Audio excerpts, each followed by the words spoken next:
Assalamualaikum warahmatullahi wabarakatuh.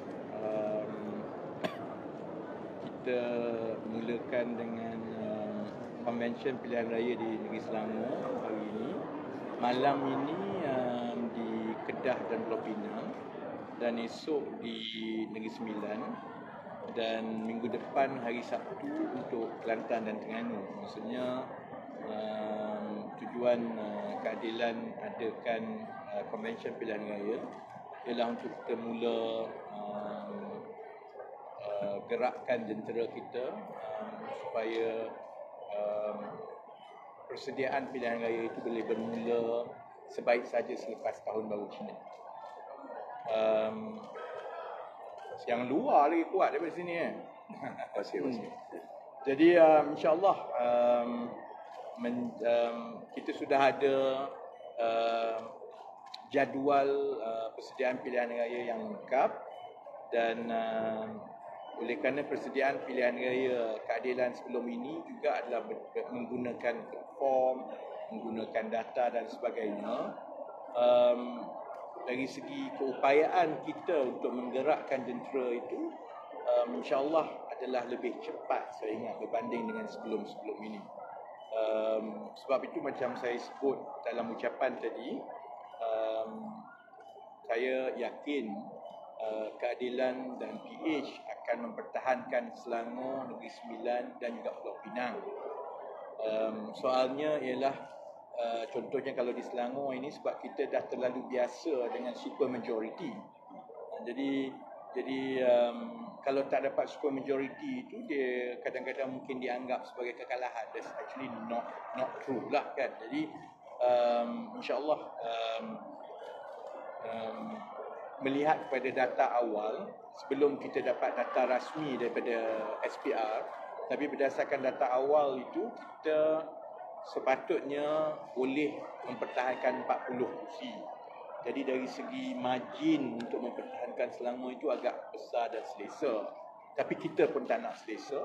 Sebab itu kita nak bermula awal, dan sasaran macam saya sebutkan tadi ialah supaya kita dapat antara 45 ke 47 kerusi daripada 56. Jadi dan saya beranggapan bahawa dengan masa yang ada, dengan beberapa kelebihan yang ada di sebelah keadilan dan PH, terutamanya ialah memandangkan kita mempunyai pengaruh dan tanggungjawab untuk memperbaiki keadaan ekonomi rakyat dalam tempoh 4-5 bulan akan datang.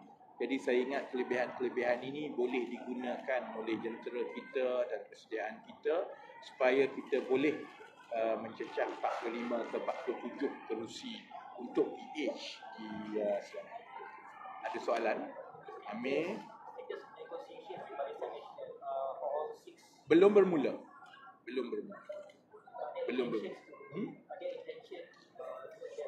Kita memang akan buat keputusan itu. Maksudnya di sebelah PH pun kita kena buat keputusan itu, di sebelah Barisan Nasional pun kena buat keputusan itu, because saya ingat setakat ini gambarannya ialah akan ada kerjasama pilihan raya di antara PH dan juga BN masuk dalam pilihan raya di 6 buah negeri ini. Tapi proses itu saya ingat kita juga bergantung kepada perkembangan yang berlaku dalam UMNO sekarang, kerana UMNO sekarang melalui perhimpunan agung UMNO, kemudian besar kemungkinan akan melalui pemilihan dan sebagainya. Jadi kita juga tertakluk kepada proses dalaman UMNO yang di luar kawalan kita. Tapi di pihak PH contohnya, kita akan terus membuat persiapan dengan sasaran supaya PH akan boleh mempertahankan ketiga-tiga negeri ini dengan sasaran-sasaran yang saya sebut tadi. Dan untuk Kedah contohnya, untuk PH mempertahankan kursi-kursi tradisional kita. PKR contohnya ada 5 kursi tradisional, DAP ada 1-2, Amanah ada 1-2 kursi tradisional kan. Jadi sementara kita menunggu proses dalaman UMNO itu berlangsung, dan itu tertakluk kepada keputusan dan juga perkembangan dalam UMNO, kita akan teruskan dengan persiapan pilihan raya kita seperti biasa. Okey. Saya nak tambah sikit lagi. Tadi saya tengok dah ada orang report agak mislead. Apa yang saya sebutkan ialah berdasarkan keputusan pilihan raya pilihan raya 2005, pilihan raya ke-15, kita Pakatan Harapan secure dalam 40 kursi. Tapi kalau gabungan di antara PH dan BN dengan ada transferability of vote yang tinggi di antara kedua-duanya, PH plus BN berpotensi untuk menang 53 kursi daripada 56 kursi.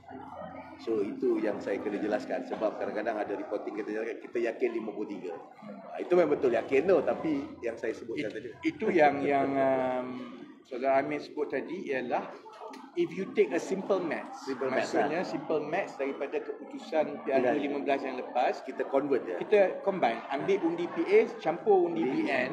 Sebenarnya PH dan BN combine menang 53 kursi di Selangor.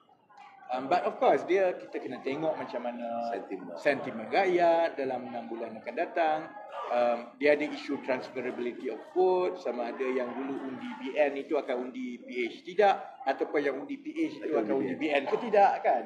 Jadi yang itu yang kita ada masa yang mencukupi sebenarnya untuk 4-5 bulan ini untuk kita mengetahui keadaan itu, di samping berkempen, di samping memastikan pelaksanaan beberapa perkara di peringkat persekutuan di Selangor. Sebab itu saya ingat kalau sasaran 45-47 itu sebenarnya realistik. Kalau ikutnya, kalau ikut cara PAS dan PN lah, dia tengok keputusan aritmetik pilihan raya tu buta-buta je, boleh menang Malaysia contohnya kan. Jadi kalau ikut yang itu, memanglah kalau campur dua terus BN dengan PH, sebenarnya 53 lah. But you have to allow some room kalau ada perubahan. Kita pun kena pastikan, terutamanya soal vote transfer dululah. Yang itu kita hanya boleh tahu dalam 3-4 bulan akan datang, bila survey yang dibuat bulanan itu yang secara khusus cuba mengkaji sama ada berapa peratus vote transferability di antara BN pada PH dan PH pada BN. Then we will be able to know better. Tapi secara asasnya, saya nak tambah sikit lagi, rakyat agak selesa dengan unity ini sebab ada stability. Cuma adakah dia akan transfer dalam vote, itu kita kena semak. Itu sebab itu kajian kita perlukan lagi, termasuk rangka perbincangan dan sebagainya. Okey, soalan.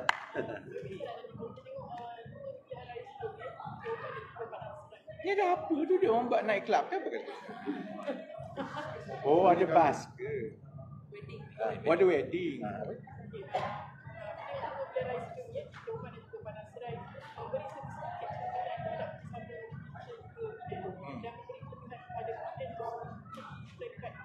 Beri kelebihan kepada PN, pada BN. Oh, maksudnya di Padang Serai PH tak menang, tapi di Tioman BN. Okay. Yeah.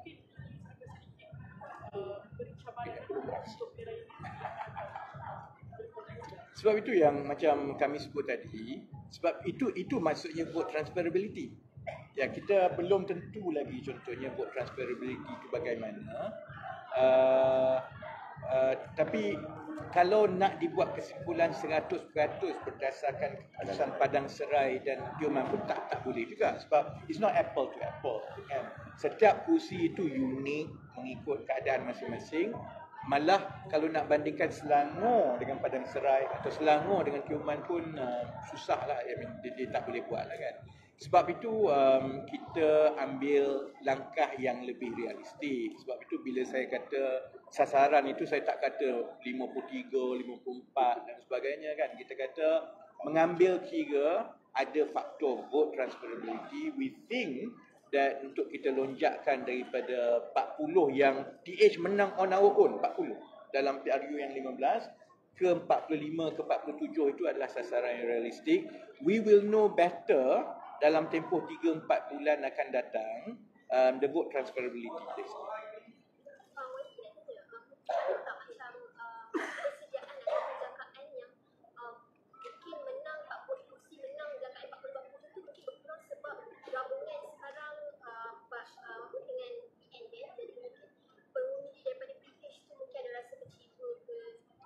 setakat ini kalau kita tengok kepada ialah beberapa kaji selidik yang berasingan, setakat ini menunjukkan bahawa pengundi PH yang menerima dengan baik gabungan ini.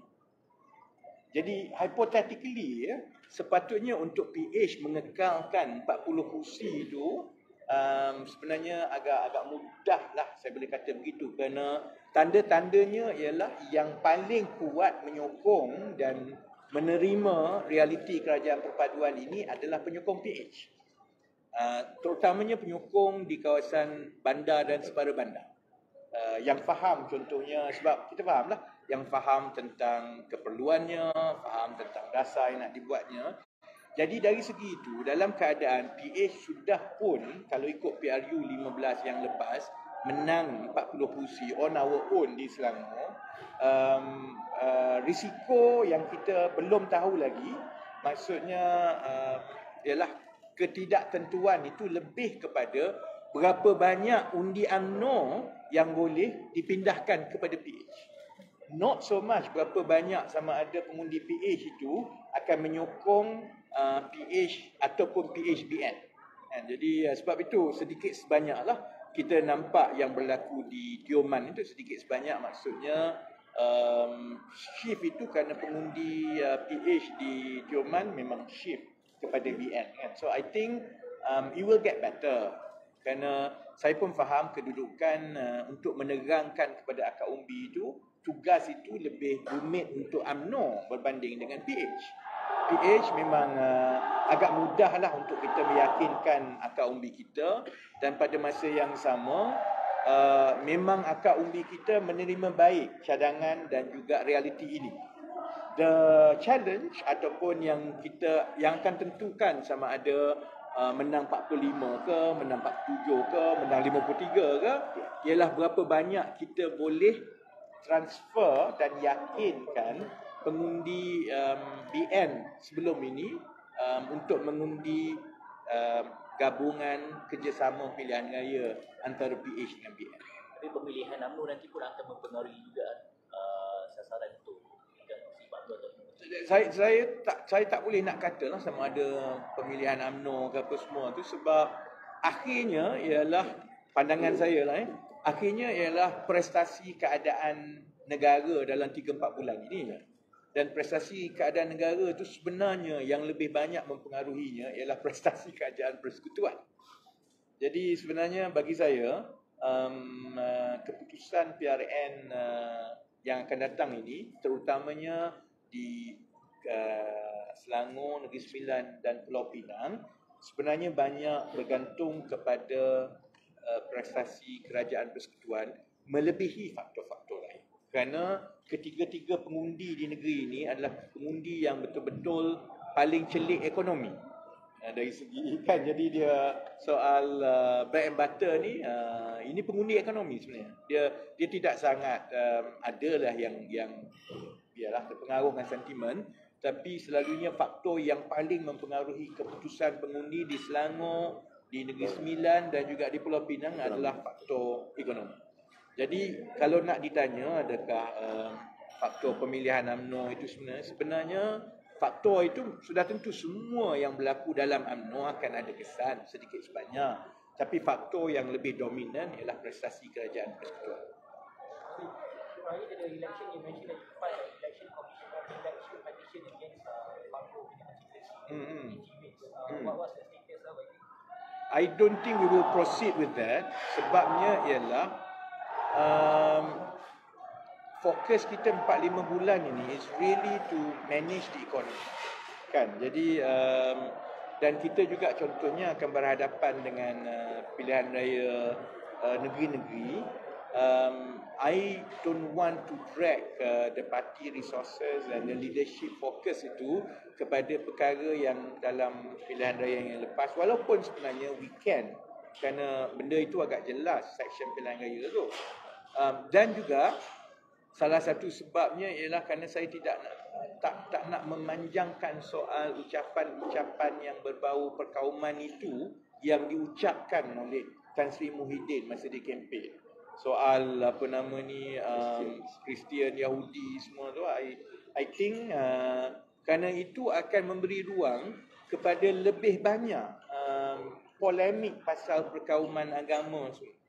I think we want to focus on managing. Sebab itu kalau rakan media tengok pun, saya tak banyak sangat menjawab pasal polemik politik yang dibawa oleh Perikatan Nasional. I think we want to let our performance in government dekat Selangor, dekat Persekutuan speak for ourselves and focus on bread and butter issues, terutamanya kerana pengundi-pengundi di Selangor ini dan Negeri Sembilan dan Pulau Pinang economic voters kan. Untuk contohnya apa nama ni PRN yang akan datang, I think we will prepare beforehand to make sure that laporan pilihan bantahan kepada SPR itu dibuat terus semasa kempen pilihan raya. Because election petition ni is an after process semua kan. Jadi now we know that peraturan pilihan raya itu jelas mengenai ucapan-ucapan yang berbau perkauman yang memecah belahkan itu. Kita akan latih jentera kita dan bagi arahan secara jelas. Jadi saja buat laporan kepada SPR yang I think is more beneficial to do that daripada kita file petition pilihan raya. But it's not something that we will let go lah. I think it's important to use segala ruang yang ada dalam peraturan pilihan raya sekarang untuk kita mengelakkan berlakunya kembali polemik perkauman yang keterlaluan seperti yang berlaku dalam PRU yang lepas. Last question. Tu last question. Ada cakap dia nak merayu beberapa presiden, dia mengakui kesilapan dia dan dia ibaratkan jika berjenayah ini dia punya proses rayuan lah pada memang semua yang dipecat boleh merayu. Dia 14 hari mengikut perlembagaan kita, semua yang dipecat boleh mengemukakan rayuan kepada lembaga rayuan. Lembaga rayuan ada 3 orang anggota MPP yang dipilih. Anggota apa nama ni, We just appoint last ni Ryan, Manivandan dan juga Datuk Romli kan. Jadi proses itu akan berjalan macam biasa. What they say that it's not really go through the party process because he said he know what he did was already against the party. Pula dah. Okey. So what he's going to do is he's going to get dia kena gunakan lah. Saya cadangkan kepada saudara Tian Chua, kalaupun dia nak merayu kepada belas ihsan daripada Presiden Parti, lebih baik dia juga melalui proses lembaga rayuan itu.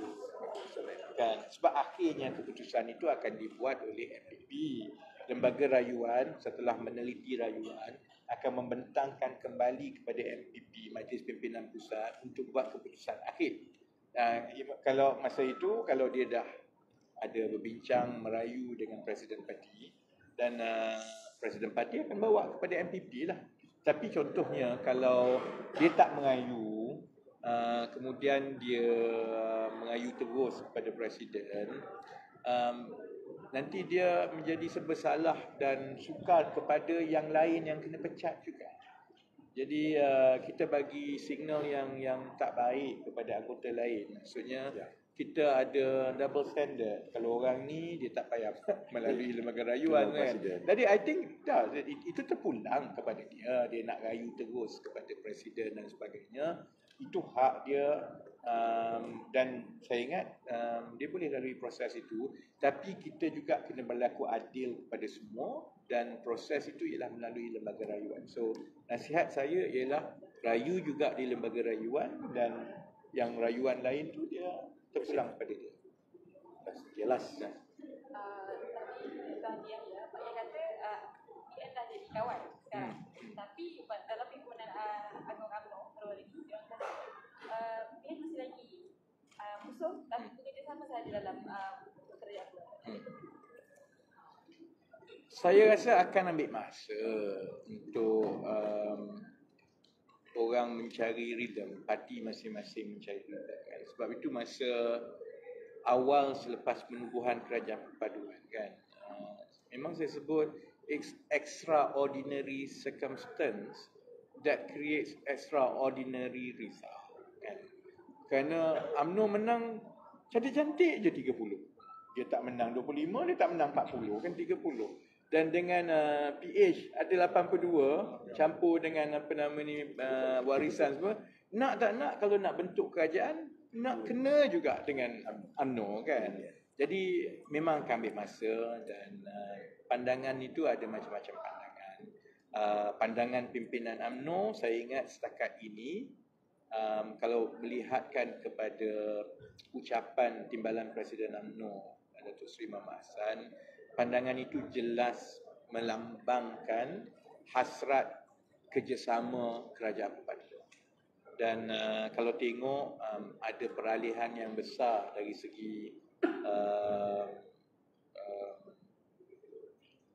orang kata mesej yang dibuat oleh pimpinan UMNO kali ini kan, contohnya membayangkan bahawa strategi yang sebelum ini yang menyerang DAP, strategi itu tidak lagi boleh dipertimbangkan ke depan kerana dia tidak menguntungkan UMNO. UMNO mesti menjadi parti yang sederhana di tengah, yang jadi semua ini sebenarnya adalah isyarat-isyarat daripada pimpinan UMNO yang bagi saya secara jelas melambangkan intipati dan hasrat kerajaan perpaduan.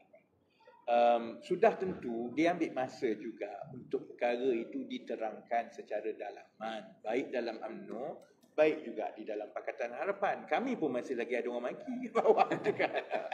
Ada je kan, ada je orang yang tak berapa hati, dia rasa macam biasalah. Jadi saya ingat kita biarkan proses itu berlaku, tanggungjawab pimpinan gabungan masing-masing. Sebab itu saya kata UMNO perlu melalui proses itu dan kami tak nak campur tangan. Mereka ada cabaran mereka untuk memastikan aspirasi pimpinan itu sampai ke bawah. Kami pun ada cabaran kami, cuma lebih mudah di pihak kami lah kerana pengundi dan penyokong Pakatan Harapan ini lebih memahami keperluan kenapa kita perlu bersama dalam kerajaan perpaduan. Dalam UMNO itu masih lagi saya ingat sedikit panjang masa untuk mereka. Tapi UMNO dengan PAS 60 tahun lagi teruk daripada UMNO dengan PH belum ini. Boleh je pula kan semua muafakat nasional dan sebagainya kan. Jadi politik ini semuanya melalui proses. Bagi saya asalkan landasan yang membawa kepada UMNO dan Pakatan Harapan bersama, landasan itu adalah untuk kepentingan rakyat dan program-program kerajaan itu akhirnya diterjemahkan ada kesan kepada rakyat. Yang itu yang akan lebih mudah meyakinkan anggota UMNO, lebih mudah meyakinkan anggota Pakatan Harapan dan lebih mudah mendapat restu dan dukungan daripada rakyat dalam pilihan raya akan datang dalam 3-4 bulan. Sebab itu saya kata tadi, faktor paling besar sebenarnya ialah prestasi kerajaan persekutuan. Tapi kalau ada perubahan dalam pimpinan UMNO, macam mana kedudukan kerajaan paduan? We'll cross the bridge when we are there. Cuma sebab kalau tidak dia jadi spekulatif kan, nanti seolah-olah PKR pula cuba-cuba nak campur tangan dalam urusan UMNO lah. Tapi semasa kita membentuk kerajaan, kita menandatangani perjanjian dan kita merundingkan rundingan itu berlaku, prinsipnya ialah pertukaran pimpinan di dalam parti masing-masing sepatutnya tidak mempunyai kesan kepada kerajaan perpaduan kerana komitmen itu ialah komitmen oleh parti masing-masing dan pimpinan pada ketika itu telah pun mendapatkan keputusan muktamad di peringkat parti mengikut proses membuat keputusan mereka. Jadi UMNO dah melalui proses itu sebelum dia menyertai kerajaan perpaduan, Pakatan Harapan pun dah buat. Jadi kalaupun ada pertukaran kepimpinan dalam UMNO contohnya, mereka akan melalui proses itu kecuali contohnya anggota UMNO membuat keputusan yang lain. Kan? Jadi tapi kalau ada pertukaran pimpinan yang baru, hypothetically dalam UMNO kan, dia kena melalui balik proses membuat keputusan itu dalam UMNO kalau dia nak buat keputusan yang berbeza daripada yang ada sekarang. Sebab itu pandangan saya lah, apa pun keputusan pemilihan UMNO nanti, saya harap dia tidak akan ada kesan kepada kerajaan perpaduan, kerana itulah intipati dan juga semangat semasa kita menandatangani perjanjian kerajaan perpaduan. Kerana UMNO, BN, Pakatan Harapan, parti-parti lain, GPS yang ada dalam kerajaan perpaduan bersetuju 100% satu perkara. Kita perlukan kerajaan yang stabil untuk rakyat. Kita tak boleh dah go through, lepas ni setiap 2 tahun siapa nak bertukar semua ni, kita akan ada kesan yang cukup teruk kepada rakyat. Kalau tak suka 5 tahun, pilih balik tukar. Tapi we need 5 tahun ini untuk supaya bagi peluang kepada dasar-dasar yang dibuat itu mula ada kesan. Jadi tempoh yang berlaku 4-5 tahun yang lepas, negara hilang hala tuju. Kerana kalaupun kerajaan baru tu, Perdana Menteri baru masuk, dia nak suruh buat sesuatu, orang negara pun rasa ni lama mana dia kekal ni, lepas ni benda baru pula, kan. Jadi kita dah kehilangan 5 tahun. Semangat itu yang menjadi orang kata ikatan paling kuat kepada BN, kepada PA, GPS, JRS, Warisan dan parti-parti lain. Jadi sebab itu saya tak rasalah kalau ada perubahan dalam pimpinan UMNO, dia akan merungkai perjanjian itu, kerana perjanjian itu diikat oleh semangat yang lebih atas daripada kepentingan parti masing-masing. Maknanya perubahan tu ada dalam perjanjian tu lah. Tak, proses itu memang dah secara jelas ada dalam perjanjian. Maksudnya bila BN menandatangani perjanjian kerajaan perpaduan itu adalah sudah pun melalui proses dan mewakili suara anggota-anggota UMNO. Jadi contohnya kalau ada pertukaran kepimpinan, dia tak boleh buat ikut suka dia je, saya tak nak, saya nak begini. Dia sebenarnya kena melalui balik semua proses itu, daripada anggota UMNO kepada bahagian UMNO, kepada MPP, kepada Perhimpunan Agung UMNO, kan, dengan ahli-ahli parlimen semua, kan. Jadi itu kalau berlaku, dan kita akan melalui seperti biasalah. Tapi oleh kerana prosesnya begitu, saya tak rasa kalaupun ada perubahan kepimpinan UMNO, saya tak rasa itu akan mempengaruhi contohnya kerjasama ataupun pandangan UMNO sebagai parti kepada kerajaan perpaduan. Okey. Terima kasih. Terima kasih semua.